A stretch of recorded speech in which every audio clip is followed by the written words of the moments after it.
ஆமா, fried rice கடைன்னா அப்படிதான், பல பாத்திரங்கள் ஒடுங்கும். கிளவி பாத்திரம்லாம் ஒடிங்குதுன்னு கட்டுறாங்க. நல்லா வறுவல் போட அது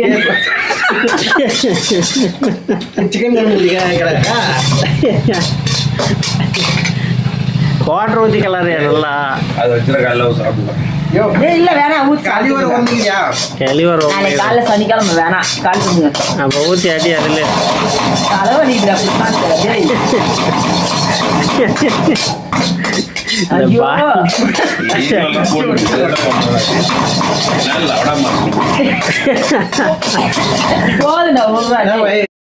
அதை ஊற்று குவாட்டரை ஊற்றி நல்லா வர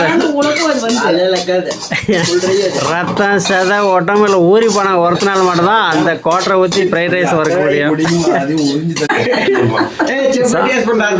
அப்பா சரக்கு ஃப்ரைட் ரைஸ் எப்படிக்குதுப்பா? அருமையாக இருக்கா? வெறும் சரக்கு வாசனை அடிக்குதான். நல்லா ஏற்ற குவாட்டரை ஊற்றி ஃப்ரைட் ரைஸ் பண்ணுற ஒரே ஆள் இவங்க தான்ப்பா.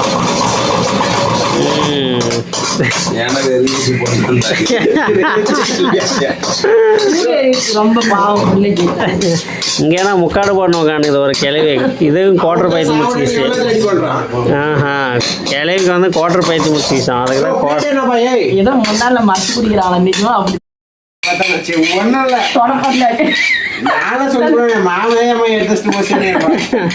Fried rice போடுறியாப்பா? ஒரு ரைஸ் எவ்வளோப்பா?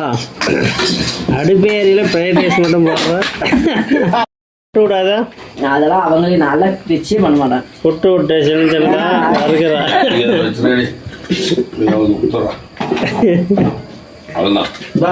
கீழே எடுத்துடா டேய்.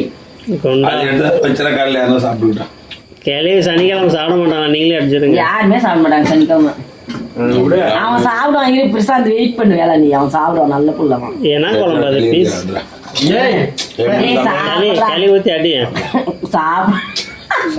கல்லுனா சாப்பிடுறதுப்பா. சோறு தான் சாப்பிடுவியா?